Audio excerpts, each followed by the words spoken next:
From reality TV to social media, the film's commentary on our obsession with watching others suffer for our amusement is more relevant now than ever before. Don't miss this exciting episode where we unpack the film's themes and discuss how relevant it is to today's culture. All of that and more here today on Podio Commentary. Hi everyone, my name is Matt Jarbo. Welcome back to Podio Commentary. Today we are going to be talking about The Running Man, 1987's amazing Arnold Schwarzenegger-led science fiction dystopian movie. My God, this movie holds up. This movie still slaps. It claps all the cheeks in the book, and it's still amazing to watch. I literally just got done watching it, so I had to come talk about it here. But no, really, this is one that for me, it's been high on my list of movies to talk about because I still remember the very first time I saw this movie. I was like 12 or 13 years old. I had gone to the store. It was a store named Fred Meyer in Tigard, Oregon. They had a little video section you could go in and like find movies to buy. And I came across a copy of The Running Man. I didn't know anything about it. I just saw it said Schwarzenegger on the cover. It had his face on it. It looked interesting. The back of the box had a very interesting story about a game show full of killers. And I'm like, this kind of looks like American Gladiator. So yeah, all right, it's Arnold Schwarzenegger. I mean, like, come on. Who doesn't love Kindergarten Cop? Who doesn't love Twins? Who doesn't love, The Last Action Hero? Obviously, I'd seen Predator at that point and a bunch of other of his movies and everything else. And so this is one that I just hadn't seen. So I go and I buy the VHS, I want to say, for at least like $7.99 with no sales tax because it's Oregon. And I go home and I put it in the VCR and I just start watching it. And the first thing is that prison break, and it's awesome. And I don't want to get too far ahead of myself here, but like as the movie just progresses, I find myself becoming more and more enthralled with it to the point of where I can't even tell you how many times I watched this movie on VHS and how many times I have talked about it with my friends and with other movie content creators about how much we absolutely, utterly adore this movie. And so while I was doing the research for it to kind of find out that it was pretty kind of not liked back in 1987, now, it was really, there's a lot of stuff that went kind of wrong with it. And people kind of looked at it the wrong way. I thought to myself, like, this can't be accurate. But it really leads me to just kind of start off by saying this. Some movies don't blossom right away. Some movies take a little bit of time to find their audience and to find the love for them. And this is one that quite frankly did that. And I think it should be, just to kind of start things off, a stark reminder to those in Hollywood that live and die by the opening weekend numbers of a movie, that sometimes a movie takes a little bit of time to get going. You know what? It's not all going to be Avatar. Sometimes it's like the little engine that could. It takes its time to get there, but eventually it does, and it develops a very big and dedicated cult fan base. And this movie is absolutely that film for me. And what really struck me as crazy was I had no idea that it was originally a Stephen King written story, but underneath the Richard Bachman pseudonym. That's not even something I learned until many, many years later. But before we dive into the story of media manipulation and consumerism run amok, there's a couple little things really quick here. One, if you guys are liking this show, please do me a favor. Leave me a like on YouTube or a subscribe. If you're listening to this on Apple iTunes or Apple Podcasts, whatever it's called, please leave a review. And if you happen to be a fan of this and you like it and you want to share it with your friends, please do that as well. Help build the Podio Commentary community because I love doing the show. And the response from a lot of you has been really, really good so far. So thank you guys so much for that. And if you want to help the show grow, if you want to keep it running, patreon.com/Matt Jarbo is a great way to do that. There's a perk on there for a couple different perks on there. If you want to suggest a movie, or if you want to sponsor a show, or if you even want to come on and discuss a movie with me directly, that's an option that's there. But again, always just go check it out. Let me know what you guys think. And with that out of the way, let's talk about Arnold Schwarzenegger as Officer Ben Richards, aka the Butcher of Bakersfield, a man falsely convicted for massacring 80 people during a food riot in 2017. And now he's forced to compete in The Running Man, a game show hosted by Killian, and it's a prototype version of American Gladiators, but complete with actual death. And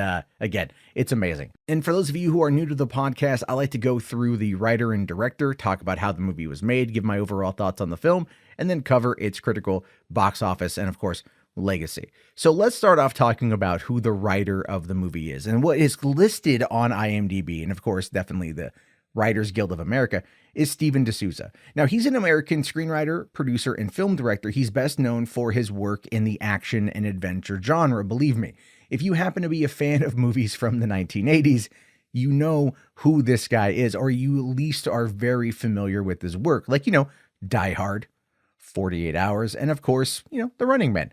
He's been in the film industry for a long time, making a name for himself with his sharp wit and his attention to detail in crafting compelling and high-energy action scenes. In addition to his screenwriting work, Souza also worked as a producer on several projects and has directed a couple feature films. He has received recognition for his contributions in the film industry, including several awards and nominations for his writing and producing work. The dude is like in his 70s now, and I know we've had a lot of deaths recently, so I'm not trying to put that in anyone's mind. But I really wonder if Steven D'Souza has fully grasped how much he has impacted 80s culture, at least for film buff perspective, how much his movies have actually really kind of influenced a lot of us or just touched a lot of us. Because, when we talk about these movies, we oftentimes don't necessarily dive in to who wrote, who directed, who produced, who did what, who did this. Because a movie is there's no I in filmmaking.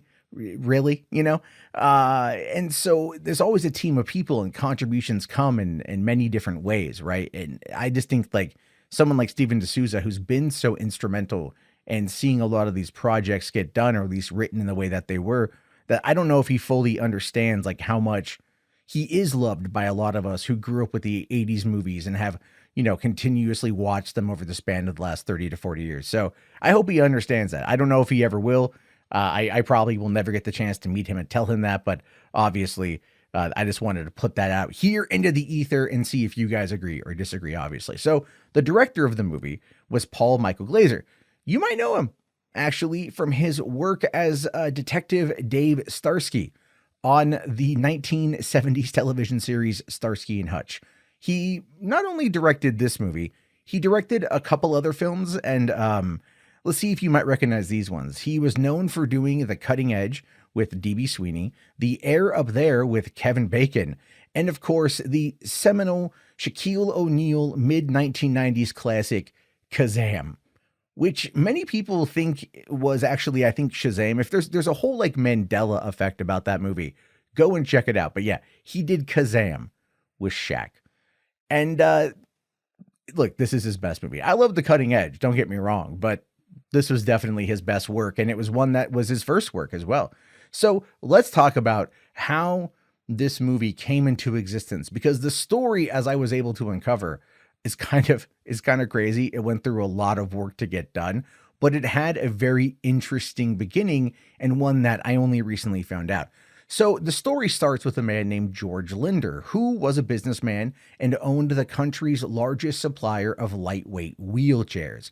Back in 1982, he happened to find himself at an airport, and he was just perusing a bookstore before his flight, and he came across a book titled The Running Man, written by Richard Bachman. The book's tagline caught his attention, and he couldn't resist imagining it being read in a movie trailer.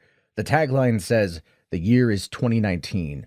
The finest men in America don't run for president, they run for their lives." Which admittedly is a really good tagline. It's very gripping. It's going to be very attention getting. And if you're sitting in a movie theater and you are watching a teaser for a movie and you hear that movie voice guy come on and he just, says, "In the year 2019, real men don't run for president, they run for their lives." I mean, I'm doing it wrong entirely, but you get the point. It would absolutely get you to sit up in your seat and go, oh snap. That's pretty cool. Because also this was 2 years into Reagan's presidency. So I don't know where this guy sits politically, but it's entirely possible he was man, in a perfect world, we wouldn't have him. But anyway, at this point, he grabs the book and he decides he wants to make this into a movie. So he looks into who the author is, who was Richard Bachman, a man he'd never heard of before. And he was very surprised to learn that Bachman was asking a lot of money for the option of the book. This didn't actually deter Linder at all. In fact, he was now more determined than ever to make the movie and agreed to the exorbitant sum. But the thing is that this movie ultimately very much differs from the book entirely.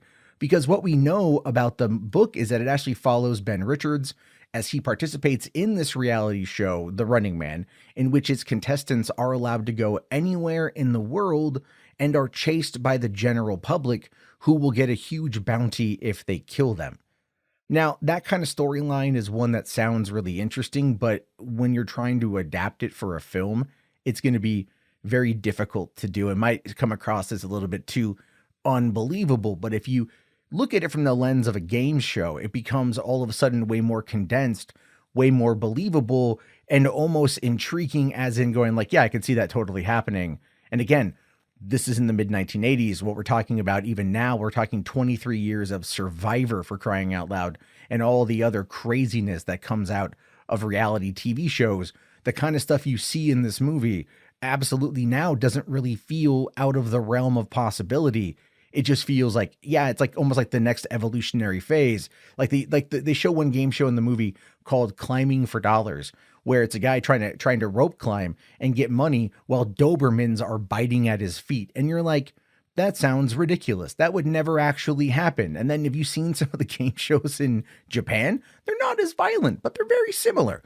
So it's like human suffering on a scale that is designed to entertain us is one that we still very much love, right? As I've always said, humans are exceptionally voyeuristic. We love to know what somebody on the other side of the world is doing. Like, you want to know what Joe from like Little Rock, Arkansas is doing right now. He could be taking a crap or he could be whacking it. You don't even know. But like deep down, you kind of want to know, even though it doesn't benefit your life in the slightest. It's just that's how we're wired. And this movie really kind of tied into that. What's really interesting about where the book takes the story, and this is from the 1980s, and compared to now, is you could actually really see this happening. So the contestant of The Running Man is declared an enemy of the state and released within a 12-hour head start before the hunters, an elite team of network-employed hitmen who are sent out to kill the contestant. The contestant earns $100 for every hour that he stays alive and avoids capture, an additional $100 for each law enforcement officer or hunter that he kills, and a grand prize of $1 billion, read that in Dr. Evil's voice, if he survives for 30 days. Viewers, on the other hand, can receive cash rewards for informing the network about where the runner is, and the runner is given $4,800 and a pocket video camera before he leaves the studio. He can travel anywhere in the world. Each day he must videotape 2 messages and mail them back to the studio for broadcasting. Now, imagine that concept, but in today's TikTok world, right? Or Snapchat world, or just live streaming world. You know, how many IRL streamers would be out there trying to survive for this kind of time to make this kind of money? And how many people would ultimately use that as a way to track them down? What's funny is when I talk about the legacy portion of this particular episode, there is something that almost came into existence that is very much like this. And when you hear who was behind it, you're going to laugh your ass off, but that's coming up later on. But that's the idea of what the book was. And I think if they do decide to remake it, which there are talks of a remake, they might go that particular pathway. I kind of hope not. But again, with our current culture, how everyone has a smartphone, everyone can record in like 4K, 8K, whatever, and you can live stream in almost the same kind of quality. It would be very fascinating to see how this kind of world would play out over time. But anyway, so getting back to the movie itself. So when Linder decides he wants to make this movie, right, he had to go out and he had to find the right partners to help bring this vision to life. Here's where he found Rob Cohen and Keith Barish. These 2 guys were starting a company to produce big budget genre pictures. Linder actually presented The Running Man to them and they agreed to produce the film. However, when Cohen realized who Richard Bachman actually was, he realized that Linder had made a bad deal with the publisher. Now, again, Linder had no idea who Richard Bachman was. He was only under the impression that this guy was demanding a lot of money for the option rights to his books. And so Linder paid it because he wanted it. And as we all know, Richard Bachman is Stephen King. So when he found that out, that must have been like one of those mind-blowing moments where he's like, son of a bitch. Like I should have known this. I should have known this. But anyway, the film adaptation of the book had some friction between Stephen King and the film's adapters. King had no involvement in the making of the movie and was not happy with how they altered his story. When the film was released in 1987, King forbid them from using his name in the advertising, saying that the film had little in common with the book except for the title. The lead character in the book was a malnourished everyman who was forced to participate in the Running Man to save his family. But in the film, the character was changed to a disgraced former law enforcement officer played by Schwarzenegger, and the filmmakers had originally not wanted to go with Schwarzenegger. You know, they wanted to go for more of an everyman approach to this, which is why they were initially looking at Christopher Reeve. But when they realized that to, get a movie like this and make it big and make it bold and get a lot of eyeballs on it, Arnold Schwarzenegger is going to be the guy you want because of his worldwide appeal and his ability to secure a budget through foreign pre-sales. So then, of course, the main character was then tailored to fit Arnold's persona, and the script was very much tweaked to include so many quips and so many puns. And you know what? Damn near 35 or a little over 35 years later, they hold up. They're magnificent, they're amazing, and I love them. So the budget for Running Man was originally set at about $10 million, which wasn't going to happen. The budget eventually grew to $27 million, with $5 million of that going to Arnold's salary. And this is where Linder really kind of realized what happens when you try to finance a movie, or at least self-finance a movie, because he had to sell his wheelchair company to cover the charges. And it was around this time when D'Souza was tasked with creating new material for the Running Man show part of the film, which now needed to be believable and entertaining. And that, of course, very much tied into the concept of a game show. I mean, there's no other way to describe it.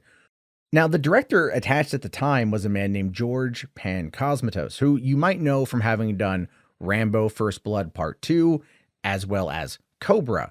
And when he was brought on board, he really wanted to take the totalitarianism aspect of the plot and use that as a vehicle for the love interest to be a revolutionary who would then open up Ben Richards' eyes for the need for action.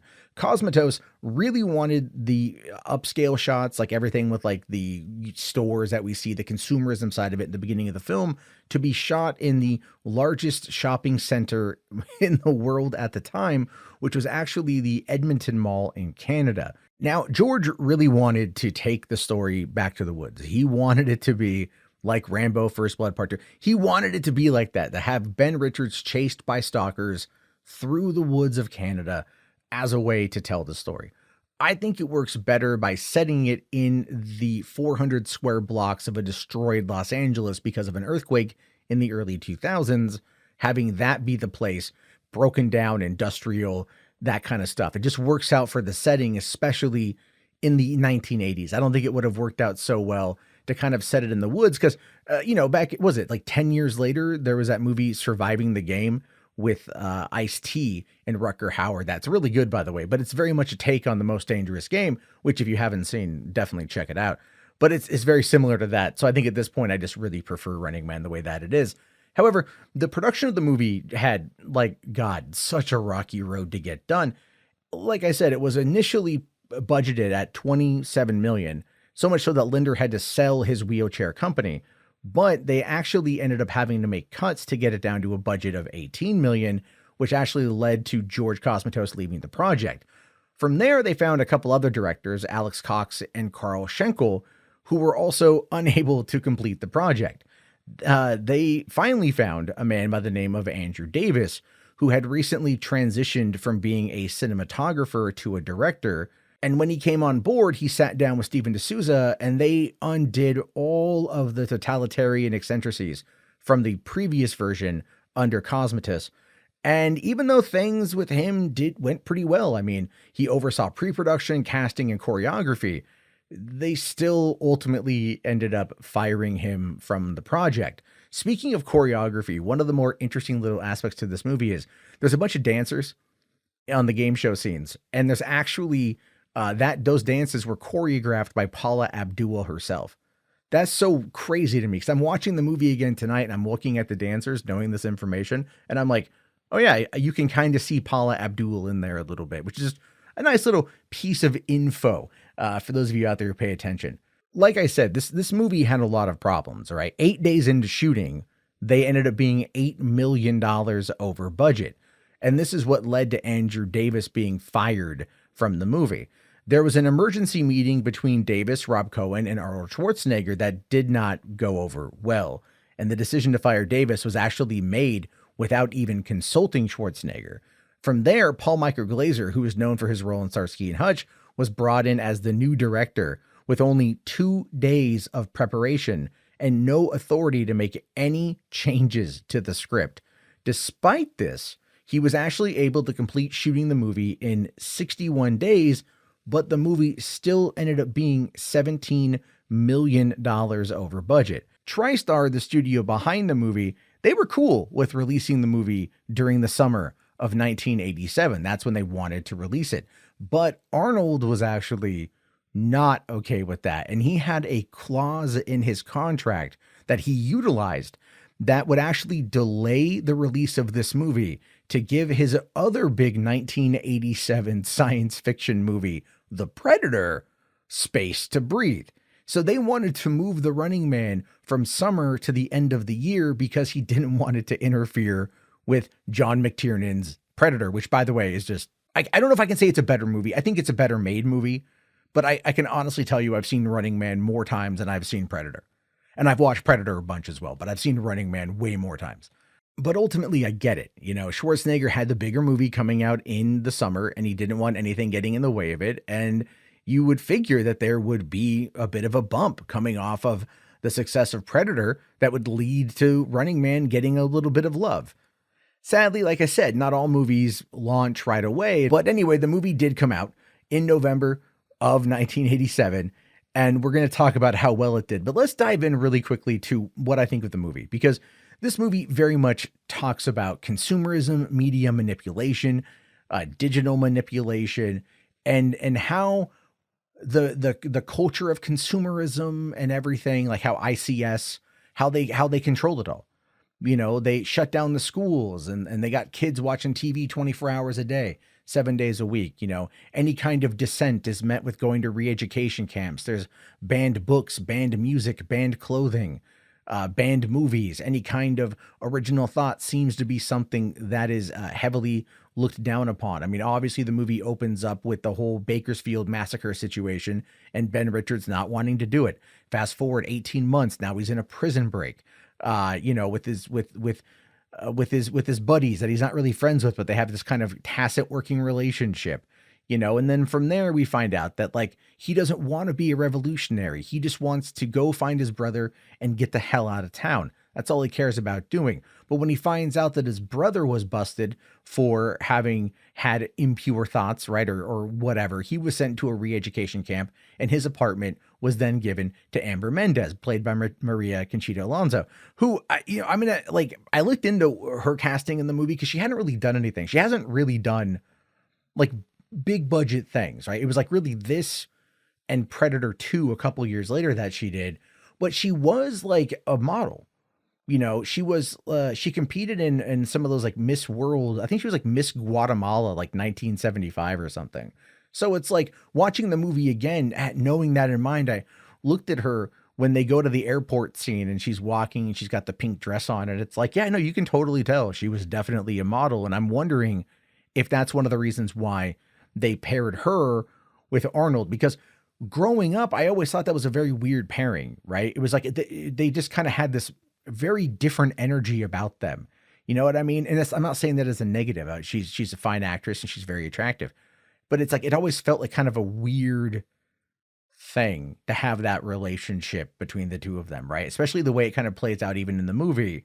By the end of it, you know, and they kiss and they walk off into the sunset, so to speak. You're just like, all right, like this is typical, you know, movie writing type stuff here, but it's such a weird, it's never been one of the better romances, to be fair, but at no point did I dislike her in the movie and anything else. She was a fine addition to the film. But I just kind of noticed that as I was watching this. What really gets me, though, obviously, is Richard Dawson as Killian. Man, there's no better actor to play that role, you know, and there's been a lot of talks recently about the reboot, and we're going to get to that here towards the end of the podcast. But after watching this movie, I'm like, look, man, like no one can command the stage presence for this type of show unless it was someone like him. And who would you get? You know, who could be a good enough villain to be able to to have that kind of stage presence and still like be menacing and yet be entertaining at the same time. And as I'm watching this movie and I'm thinking about this, my mind goes to Kevin Spacey, which won't happen, but might happen. We'll talk about that again towards the end here. But one of the things I really love about this, not only is it just like the world that they set up, right? Everyone watches TV, they all bet on who's going to win. It's all, you know, violence and everything else. And it very much was a stark satire of the potentiality of where society could go at the time if this kind of media manipulation is allowed to happen. And then, of course, it does lead to the adage of if it bleeds, it leads, obviously. But it is very interesting to look at our culture, especially with the proliferation of the internet, and look at how they manipulate stuff in this movie and how I know things have been manipulated by parts of our media, both left, right, and center, over time. You know what I mean? It's all about trying to present the narrative. And it really does go back to the concept of, you know, the victor writes history. You know, the history is written by winners. And that's effectively what Killian is able to do here because he's the top dog. And what cracks me up the most about this are just like the way that they present it, where, you know, when Dawson, or when Killian is, you know, trying to convince Schwarzenegger to play in the game and whatever. And all the little conversations about like get me the president's agent that he says before then, like the president's agent, who is that? The chief of staff? Like what kind of world do we live in where, you know, the host of a TV show can call the White House switchboard and get the president's agent? Because at first he asks for the Department of Justice, their talent board, their talent division, you know, because obviously the DOJ supplies the convicts that go into the Running Man. And that's an interesting idea as well. It's like, again, gladiatorial combat. We've, you know, seen this. There's been questions about the use of prisoners in programs and whatnot, you know, from private funded prisons and things like that.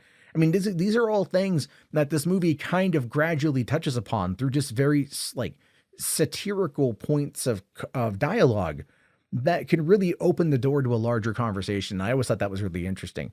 Another thing I thought I got a kick out of is when they cut to a commercial break when they're inside the show. It mentions like, I think it was like procreation pills for both adults and kids. That's a real quick line that if you blink, you're going to miss it. But it's just there. And you're like, what kind of world is this? Right. And again, I kind of think like the way that this world created things is one of the things that heavily inspired Idiocracy from 2007. I think Mike Judge is probably a really big Running Man fan and put a lot of those idiosyncrasies, albeit cranked up to 11, for what we saw in Idiocracy. But like I said, a lot of this kind of lies into like the dialogue of the movie really kind of establishes the world. You know, there's a line when the talent agent comes in and he just goes, "I'm your court appointed talent agent," you know, and he just says it so matter of fact. And he starts reading off this contract about all these liabilities and these waivers and everything else. And he's just doing it in such a droll tone that you can't help but chuckle at it a little bit because it's just like a standard entertainment contract, but it's about someone who is potentially going to die, and it's them relinquishing their rights, but you know, their likeness rights, in any kind of medium, but you know, discovered or known or unknown, I think is one of the lines of dialogue that he uses. And it just ends up being this like hysterical little bit because, you know, when I've worked in LA, I've dealt with some of those releases and it's just like the standard legal jargon, but here it's just treated like it's normal and no one questions it. You know, and there's even a part towards the end of the movie where they have to digitally manipulate this fight between, Jesse Ventura and Arnold Schwarzenegger. And when they do this, they actually end up killing the stunt double that was playing Ben Richards, that's playing Schwarzenegger. And like the assistant to Killian just goes like, "Did you have to kill him?" And it said so matter of fact, and it's just nonchalantly responded with like, "Yeah, show business. Like you have to do it. You have to make it look real." and it's that whole notion of like, no one cared. I mean, because these people are in the business of murder. They're in the business of killing other people for sport, for entertainment. Going as far as even this whole line at the end of the movie, this whole spiel that Killian gives Ben Richards about like, this is what the people want. For decades, we've told them what to eat, what to wear, what to watch, what to think. This is what they want. This is all entertainment. It's just television. It doesn't matter. It isn't real. And he says that it isn't real when they are literally killing people. And, if you look at the way that our societal, culture has gone, like the culture war, especially over pop culture, has gone, it very much falls in line with that, where if you ever criticize a lot of the people that make a lot of those false, very over the top hyperbolic claims, they'll say, well, it's just entertainment. It's not real. And that's the same argument Killian was trying to make here. But in this case, because it's, a movie, they very much have it tied into this concept of, it's real, but like, they don't care. They don't view these people as people or anything. They don't value human life. They value ratings, they value money, and they value power. And it's just, again, all of that stuff is there for you to discuss. And it's not even presented in a way that 100%, like is just it. Like they come out and they say it, but they don't do it in a way that's like heavy handed necessarily. Some of the revolutionaries do a little bit, but again, that's needed to like establish their characters and their mission and their motivation and their arc in the limited time that they're going to be on screen, And of course, like I always find it kind of funny because like as they get to like the end of the movie, and they get to quadrant 4 and they end up finding the revolutionaries, it's like they just kind of magically find them. Like, how are these guys, like, how do they have a base in quadrant 4, but none of them realized until right then and there that the relay that they were looking for was buried in like quadrant 3? Again, there's little elements with like the plot that kind of don't make a lot of sense, but you just tend to overlook because you don't care, you're having too much fun. Another thing I noticed was in the beginning of the show broadcast, when they do the little sizzle reel for the show, what they actually end up showing is footage of what you're about to see, but you don't realize that you're about to see it until you've watched the movie as many times as I have. Or maybe you did, I don't know. But I always thought that was kind of funny where it's like, instead of going out and shooting other little sizzle reel stuff with other actors, they just use, the reverse shots of the characters running away from the bad guys to where it's a blink and you miss it sort of thing. But they end up using that footage later on in the movie, which I thought was interesting. Again, another thing about this I think was great was the whole concept of the American gladiators, which I don't even think was a thing when this movie came out. But creating the idea of like over the top, like football player type stars that are brought in to hunt these guys down. Again, you could really see that happening, especially in our culture now, the proliferation of reality TV, like Celebrity Big Brother, Celebrity Stalker Edition. What if Dustin Diamond, before he passed away, was, instead of going to rehab, was sent to a remote island and had to be hunted down by the rest of the cast of Saved by the Bell? Admit it, you would watch it. And I'm not criticizing. I would absolutely watch it too. You're just like, they're going to take out Screech. And is anyone out there going to care? But you can see that kind of idea is something that they've potentially tossed around. And again, I'll touch more on about that here towards the end. But again, this movie, just kind of wrap things up a little bit about it. It holds up for me 100%. It's still so much fun to watch. I think one of the interesting things about this movie is that it came out the same year as Paul Verhoeven's RoboCop, which again deals with this like dystopian future of Detroit. They need to have this, robotic officer go in there. It's violent, it's dark, it's brutal. It's very much a satire of capitalism and law enforcement and things like that. And that movie always gets heralded for that. It always gets the praise for that. I'd buy that for $1, like the memes and stuff. We all know what Verhoeven was going for with RoboCop. You watch Running Man and you don't really think of it through that lens, but really they're like very similar. They're very much like sister movies or cousins around that same theme coming out in the 1980s. And of course, they're both pretty fantastic in my mind. I love RoboCop. But then now that I've rewatched Running Man being older and looked at it through that lens, it's now only gained an appreciation from me And I don't know about you, but like it's one I can watch quite literally any time. And I love it. Again, all the quips, all the jokes, the one-liners, they hold up. They still hold up. The movie still fundamentally holds up. And it never needs to be touched. It's perfect the way that it is. So let's talk about how the critics responded to this movie in 1987. So according to Rotten Tomatoes, the movie has a 67% based on reviews from only 45 critics. The general consensus is The Running Man is a winking sci-fi satire with ridiculous clothes and workmanlike direction, which I can agree with to an extent. I think it's better than that, though.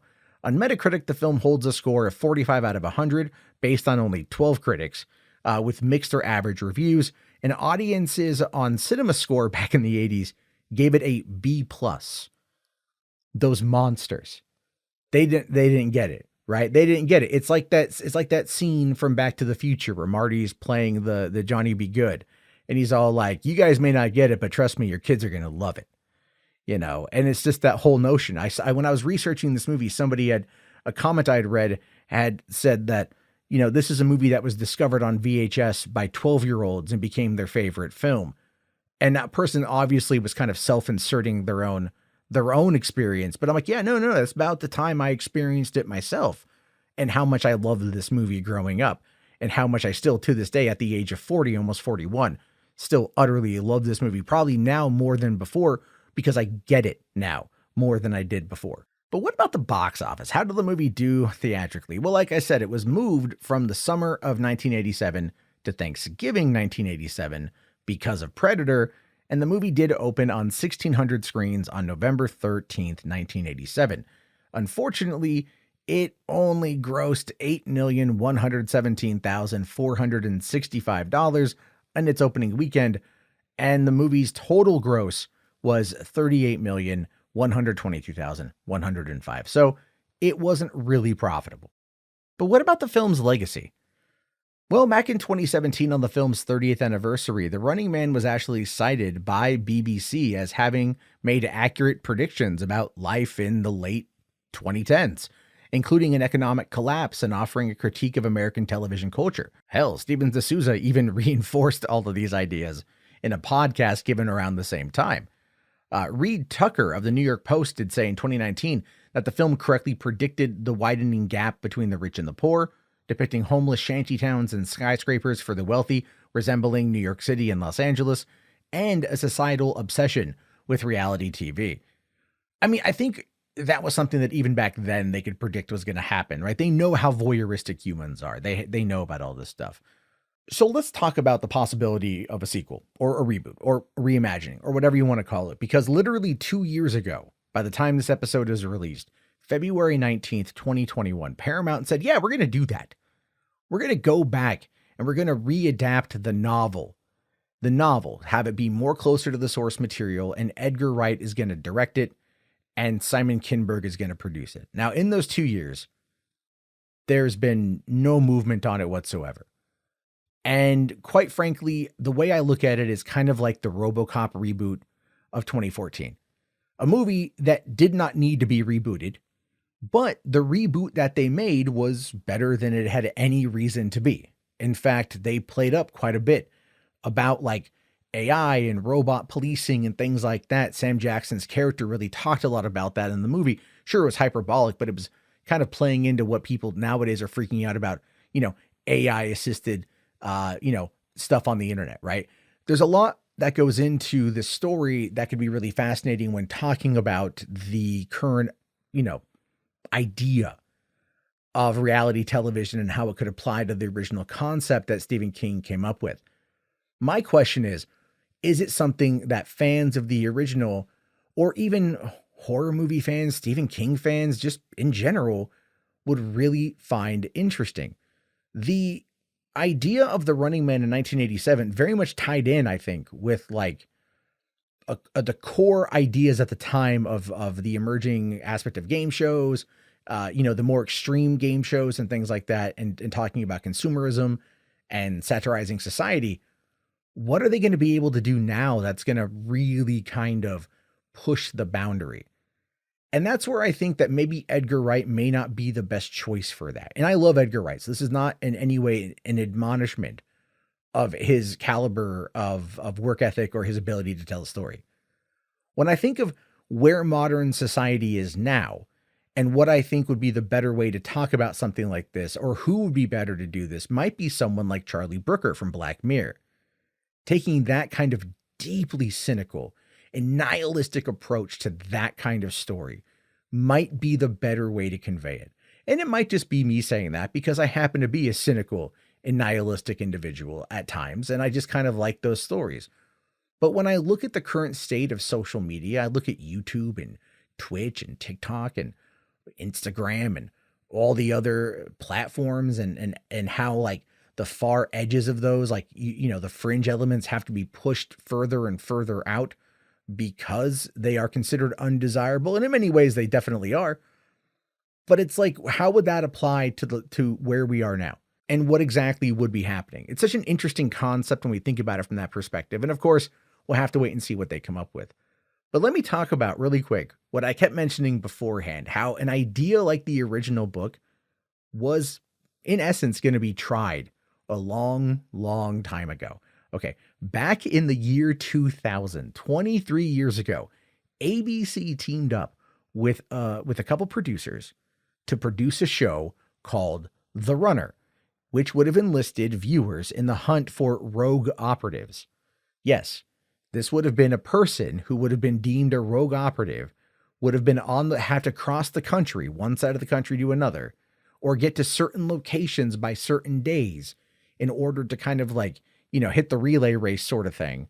And they would be effectively hunted by the public, who could then win prizes for capturing them, obviously in a game showy type way.